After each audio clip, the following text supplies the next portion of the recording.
Hello and a very warm welcome to a special feature. Palo Alto Networks presents ET Studios Diversity in Cyber Defense. I'm Devina Lasson and today we're here to learn from exceptional female leaders and innovators who are shaping the future of the AI-powered cyber landscape. Now, these remarkable women have made significant contributions to cybersecurity solutions and will share their expertise, their achievements, and the impact that they have had on the industry. So without any further ado, let us deep dive into an insightful conversation with female leaders who will share valuable insights into the increasing influence of female leaders in driving innovation across sectors and industries, while as well championing inclusivity. Now, this aligns perfectly with Palo Alto Networks' commitment to fostering a culture of diversity and inclusion with organizations and markets. So it's my pleasure to welcome our esteemed guest today. We have joining us Nity Singh, Senior Director, Global Security, Concentrix, and Lisa Sim, Vice President, Marketing, Asia Pacific and Japan, Palo Alto Networks. Ladies, welcome. Thank you for joining. Pleasure to have you today. So, ladies, we're so excited to have this conversation. It's quite a unique one that we're going to have today because it's all about women in leadership position as one, but of course also in the cybersecurity space, which is quite a unique perspective that we're looking to deep dive into with both of you. At the onset, maybe you could share a little bit about your story, though. We'd love to understand how did you, as today very prominent female leaders in cybersecurity, how did you get into the space in the first place? What was the path that brought you here? Nity, would you like to kickstart the conversation? For sure. So I sort of come from very humble beginning, small town background. My dad, however, was a master's in engineering, major in electrical. So I was quite inspired by him. And he did take to the IITs, so he's sort of very intellectual. Yes. So in the intellectual property runs in the family, meaning so I took after him. I did my engineering, did my master's, and there was something in technology that I wanted to do. So I did do like my electrical engineering and then majored in cyber. But at the time, about 20, 25 years back, like for females to be doing like a power sector, alternating current generator and switchyard protection was unheard of. Absolutely. So then at that moment, cybersecurity as a field was what we see today. It didn't even quite exist. Yes. And so I would say, of course, all of the hard work paid off, but I was also fortunate enough to be an early starter in the industry. So yeah, cracked a couple of interviews, and that's how I started my journey. Never looked back, but I was super passionate about it. So I think that's what kept me going, and that's what got me started. Wonderful, thank you. And Lisa, I see you nodding your head in agreement. So different part of the world, but similar trajectory, perhaps. Yes, and not a technical background for me, being in communications and marketing, but I have spent my entire career, 30 years in the tech space, actually, and I really enjoyed it. I started my career in Japan. As an intern, and it was really fascinating. And at that time, the ratio in the industry was about 75 males to 1 female. And, I just learnt and got comfortable with that whole idea. And I just love the fast pace and the innovation that happens in tech. So more recently, in the last 7 years, I've gone specifically into cybersecurity. Lovely. And the thing that drew me there, I think, was actually because there's an incredible sense of purpose around it. It's a really important thing. From a technology perspective, we live in a digital world, we have to protect that environment. And I find that really appealing, and a lot of the innovation in the technology in this space and the holistic way that we come at the problem is really important. But it's still at the end of the day, it's a human problem. And I find that a really like a calling, a higher purpose for me. Yeah. Wonderful. What an inspiring vision to kickstart the entire conversation. But Lisa, one of the statistics you've put out there is quite startling, 1 to 75, which I'm sure now has changed, but yet I'm sure there are challenges, all kinds of challenges that women in this field specifically face. Could you take us through some of them? What were some of the big roadblocks you would have faced in your career? Yes, so I think, and I would probably expand this out beyond just cybersecurity alone. I think across technology and some other sectors, we have some common challenges for women, which is really all around the career advancement, clear pathways for them and the opportunity to advance, being able to understand how workplace culture will support them, And then also, I think equally, just this sense of corporate values that embrace diversity and that they see that and sense that is really key. But from a trajectory point of view, there are increasingly in cybersecurity, our numbers are growing in terms of early individual contributor to mid-level contributor. It's actually pretty consistent. We do have a very serious issue with women feeling that they can go right beyond that into the leadership piece, and often at a critical time where they have really grown in their experience and their competency. And that's, if we don't strengthen that, we actually don't give our early career women the opportunity to see that they can advance there. Right. Yeah. Nity, similar experience? Yeah, absolutely. I think it's very important to be yourself and keep going. Yes. And just go after that one thing that, really drives you. So I think that's really important. Don't burn the fire, don't get bogged down, and just keep going. I think that's true. But would you say the landscape, the cybersecurity landscape has changed since you started your career? As you mentioned, you have started quite a while ago. You're a veteran in the space now. Can you see the evolution that's taken place over the last few decades? Absolutely. What used to be especially from, and I'll divide this into three parts. Lisa covered the people part of it, where she said 75-1, especially from a women perspective. Yes. Now, from a tech perspective, so earlier, why there used to be server farms and mainframes and, so on-prem kind of critical server infrastructure, it's now moved away to now cloud, yes, edge computing, IoTs, AI, of course, the recent advancement in that space. So to that extent, the landscape, the attack surface, and the threat vectors have advanced. Yes. And technologically, therefore, it's really, really critical to keep pace with that. Yes. So therefore, and then of course, the processes around it, right? So everything just revolves around that people, process, and technology. So I think technologically, we've really, really changed the landscape. Everything, and even it goes down to the digital transformation, right? Think about airlines, think about healthcare, think about banking, think about financial industry, think about anything, and it's all tied down to a critical digital, yes, infrastructure. And therefore, cybersecurity has become paramount. Absolutely. From a protection standpoint. And really, these attackers are after either the data or they want to bring down a certain service, like a critical service. Yeah. So I think the digitization and the digitalization and the transformation in that space has really led to the growth in cybersecurity as well, because we need to protect it. Yeah. The growth and the pressure, I presume. Absolutely. I would love to just add to what Nity said, and the advancement now, particularly with artificial intelligence, is a complete game changer. And I'm going to kind of mash up the concept of people and technology here. If you think about it, for decades and decades, since forever, we have been training humans to understand machine language. Yes. And now, for the first time ever, we now have machines that can speak the human language. I'm talking in simple terms here. That actually opens up accessibility, particularly if we're talking about for women, to actually really enter into the STEM field where they've otherwise either, not had an interest or have been intimidated to, or have just not been led in that direction. Yeah. This actually really opens the doors for them. So technology can potentially help significantly there. So I think it's an exciting time for us, but also equally the skills shortage. Yes, this is part of addressing that. Yes. So I think if we go with eyes wide open and understand how to harness this safely, we can actually really open up the diversity in the workforce. Yes. Yeah. Absolutely. Yeah. Thank you. So, that's really interesting what you bring up, Lisa.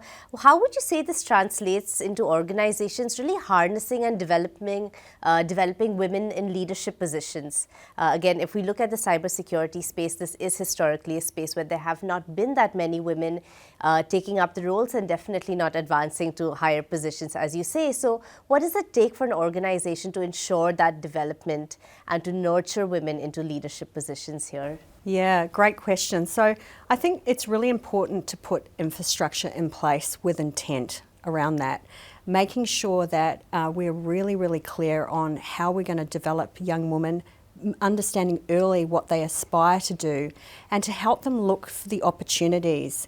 Mentoring is really key because you can present the opportunities, but whether they'll step in or not or feel confident that they can or not, often the mentoring can actually help influence them into that.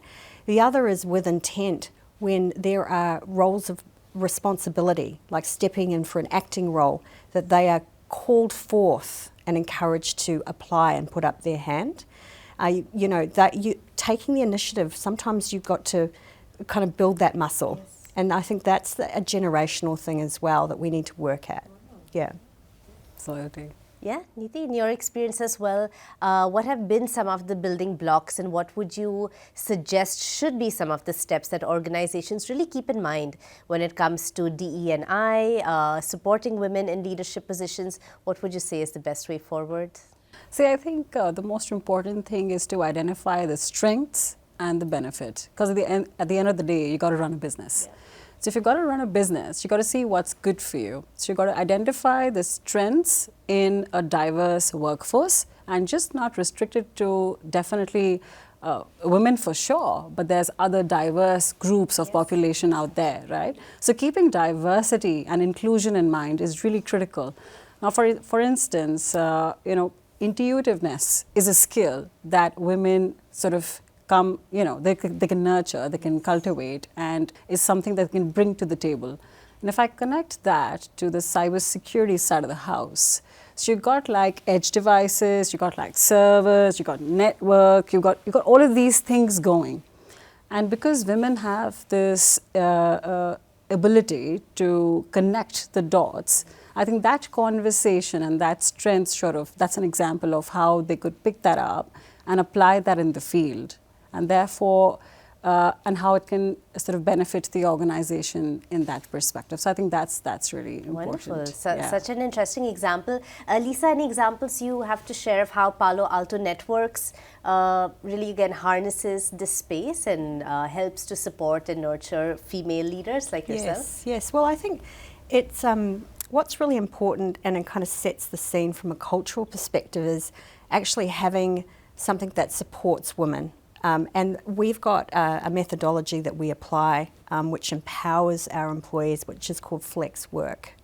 And I think the important thing about flex work is that the whole idea is you have you're empowered to have a conversation with your manager to say, here is how I will work best in terms of the times and my other responsibilities, because we often have to be mindful that particularly women, have other responsibilities in life.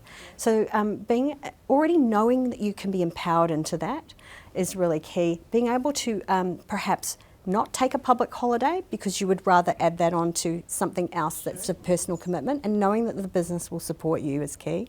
But importantly, from a leadership perspective, I think for women, the key thing there is really giving them all the opportunity to actually role model for other women. I think that's really important. Absolutely, and I typically sum that up for myself as ABC. So there's a thing I go by. I say aspire, like whoever you want to be, and then B, like be you, be yourself, and C is community.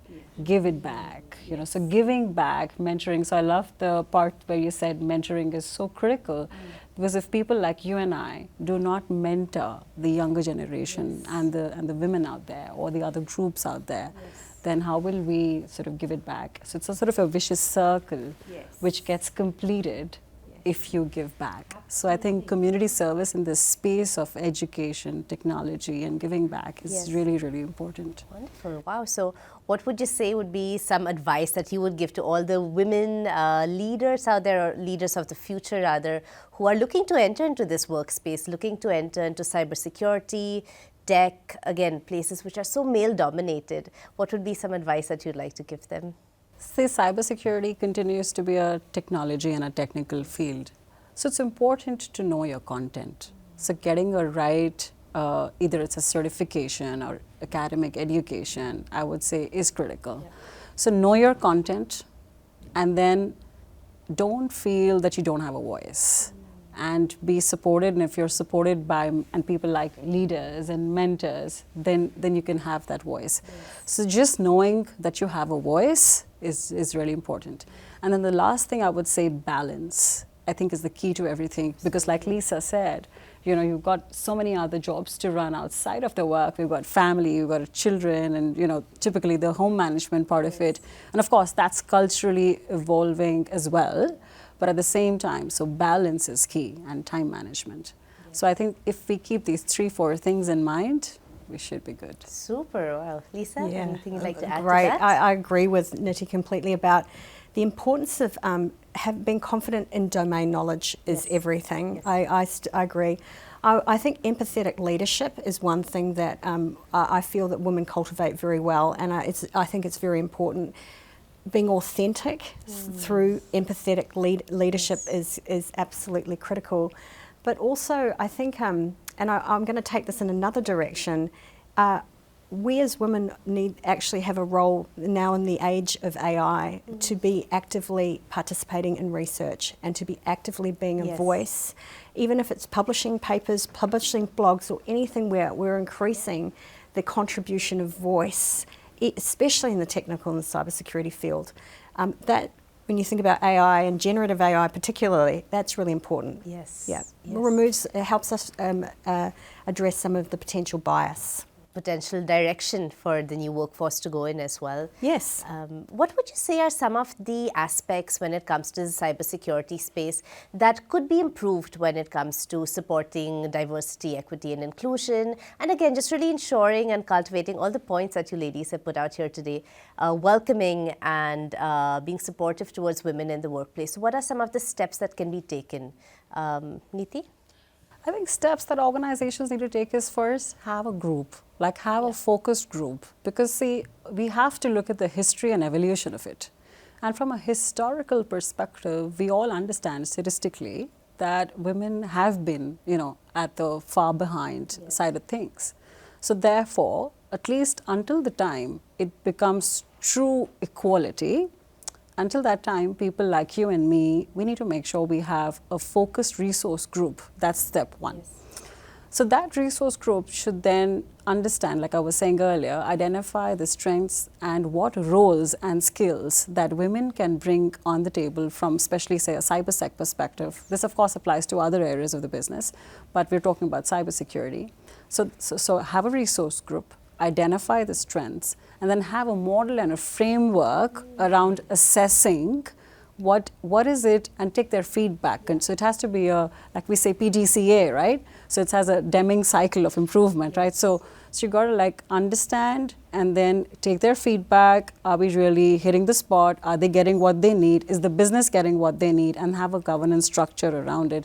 So I think pragmatically on the ground, these are the 4 steps from a PDCA perspective that become very critical if we need to have.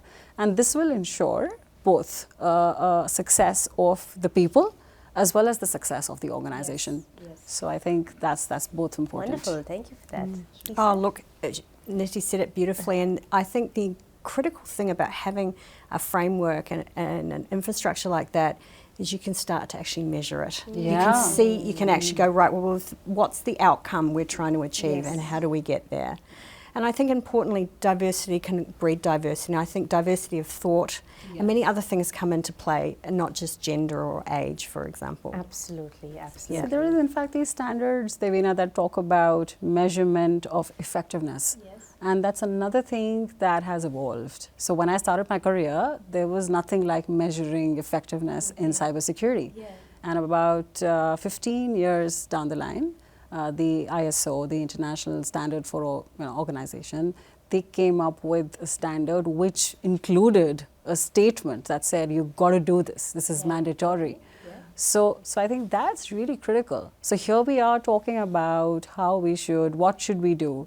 But if we don't measure the effectiveness of what we're trying to do, then how will we ever take it to the next level? So yeah, I think that's important. Ladies, thank you so much. Before we come to a close of this conversation, I'd love to hear from each of you about any inspiring or really noteworthy moment that you faced in your careers. As cybersecurity experts today and leaders, I'm sure there have been moments that really shaped and defined your journey and landing you in this position. So, floor's open to both of you. We'd love to hear your stories. I remember one. See, I've been a big follower of all of these management gurus, and especially Indra Nooyi is really inspired by her. There's a lot of people I'm motivated by when I was in my younger years, when I finished my engineering. Jack Welch, Indra Nooyi, Priyanka, in fact. So there's a lot of people I derive what their strengths were. And when I applied their strengths, which I liked in them. So for example, one thing I loved about Indra Nooyi is that I still remember, I can't forget the interview that I saw about 20 years back, where she said her daughter came to her and said that, and she's just like CEO of PepsiCo, right? Yeah. So she's got a lot of stuff to do. So she talked about time management, and I felt that was so important to apply to my life. Now, whether cybersecurity or something else, if I'm not able to balance the different things, then it can't be done. So that really moved me, that interview that I saw. Her daughter came to her and she said that, Mama, I've got homework to do and I need your help with it. So Indra said, she had a person for everything. There's a person who would help her for the homework. There's a person who would help with the cooking. So, so I think that's really critical, that we have a guru. And I really believe in the sponsorship of a mentor. Yes. And I really feel that we need to learn. And that's when we put it back and apply it to our workplace. And, it sort of makes a lot of difference. Yes. So, yeah. I think nothing specific, but some of these people have really inspired the way, the qualities and the strengths that I can apply back to the organization. Wonderful. Well, it's leaders like yourself who are the mentors of today and the future as well. So that role also lies on your shoulders, I suppose. Absolutely. Wonderful. Lisa, how about you? So I think, being in the cybersecurity industry, and we often talk about technology, and we've discussed that here today. At the end of the day, when we peel it all back, it's a human, fundamentally it's a human impact that we are dealing with. And I founded CyberSafe Kids about 4 years ago, I think it is now. And I did that because during COVID and studying and working from home, I was becoming increasingly concerned, as were many people in the community, about the screen time and the safety, the online safety for our younger generations. And I think my proud moment around that is, since launching that program, I feel like it's taken a life form of its own. That other, schools, government agencies, just community groups have all embraced that. And I think the key thing is digital learning, teaching our children the life skills, digital life skills is everything. And then bringing that together with the technology that we can bring around to protect the environments where we work, where we study, where we play, where we connect is really everything. So I'm very inspired by the work that we do and the work that you do. Oh, for sure. Thank you so much. And I'd love to add to that. It's so interesting that you mentioned that. About 4 years back is when I thought of adding back to the community through cyber safety for elderly. Oh, wow. Launched there you go. that. Yes. So and I think I love what you said. So I think, see, those are the kind of things, Devina, that sort of inspire us to then add back to the community and keep the circle of learning going. I think that's really critical. And so I remember I launched this program it's called Each One, Teach Two. Wow. So I picked up a group of people, and I said, all right, do you guys want to contribute back to the society? They said, for sure. So first we developed like an education program on cybersecurity, on what is it that we should be teaching them. Because if you look at the statistics, financial crime is on the rise. Right. It's about a $1.3 trillion industry, if I'm not mistaken. And elderly are a target of the attackers, because they want to, and there's a lot of techniques, TTPs out there, tools, tactics, and techniques to get the SIM. So there's something called a SIM swapping. So there's a lot of techniques out there to introduce malware or stuff like that, which can enable stealing and theft of data from the elderly and then leading to a financial crime, right? So it's very important, and remember that we should remember that they are not from the generation that you and I are from.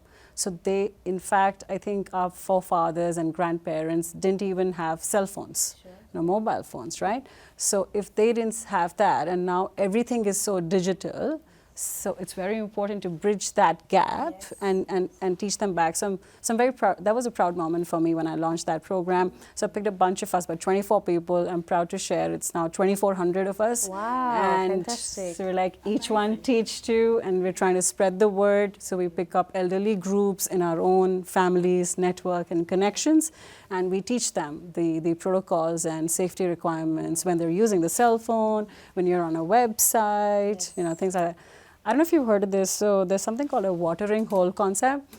So in the olden days, when animals would go near like a water pond, somebody would measure, oh, this animal is going there so many times. They would be observing and keeping a watch. So that's the time. That's how they did the statistics and the counting of the tigers or the animals. Oh, wow, okay. The same concept is used today in cybersecurity. It's called a watering hole attack. So if you're like on a website, there's people out there who's sitting and watching how many times do you visit a particular website. So let's say whatever banking system that you're using, say ICICI or HDFC or NAB, in Australia, whatever. So there's people out there who are sitting and watching and your digital footprint, right? And they launch what is called as a watering hole attack, in which they're trying to steal and harvest your credentials to take money from you.